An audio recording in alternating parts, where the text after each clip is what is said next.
Mukunda jewellery block buster chain Mela flat 5.99% మాత్రమే. Israel అమెరికాలతో జరిగిన ఇటీవలి ఉద్రిక్తతల అనంతరం ఇరాన్ తన సైనిక సామర్థ్యాలను వేగంగా పునరుద్ధరించుకుంటున్నట్లు తెలుస్తోంది.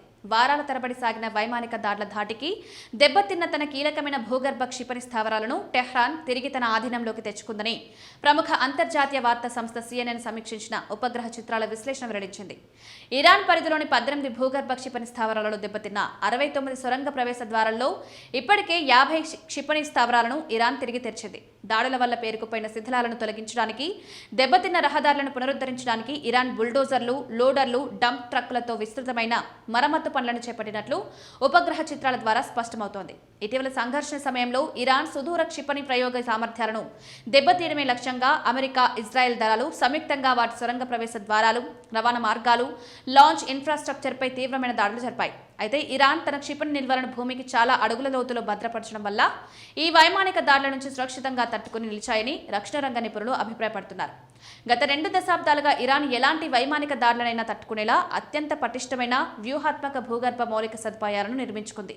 ఈ సొరంగాల లోపాల ఇరాన్ వద్ద ఇప్పటికీ సుమారు 1000 బాలిస్టిక్ క్షిపణులు సిద్ధంగా ఉన్నాయని రక్షణ రంగ విశ్లేషకులు అంచనా వేస్తున్నారు.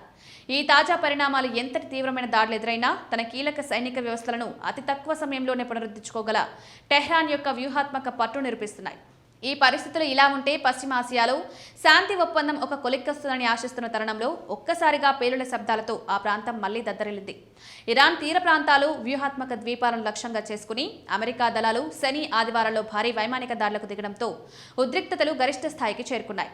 అంతర్జాతీయ జలాలపై ప్రయాణిస్తున్న తమ MQ-1 డ్రోన్ను ఇరాన్ కూల్చివేయడమే కాకుండా నౌకాయానానికి ముప్పుగా మారేలా దుందుడుకు చర్యలను పాల్పడిందని అమెరికా సెంట్రల్ కమాండ్ ఎక్స్ వేదికగా వెల్లడించింది.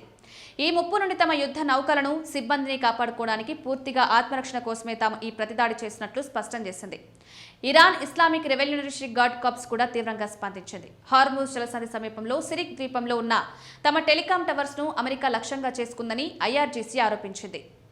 డ్రోన్లతో ప్రతిదాడి చేసినట్లు ప్రకటించింది. ఇరాన్ తమ ప్రకటనలో నిర్దిష్టంగా ఏ బేస్పై దాడి చేశామో వెల్లడించినప్పటికీ కువైట్లోని అమెరికా ప్రధాన ఎయిర్ బేస్ను లక్ష్యంగా చేసుకుని దాడులు జరిగినట్లు తెలుస్తోంది.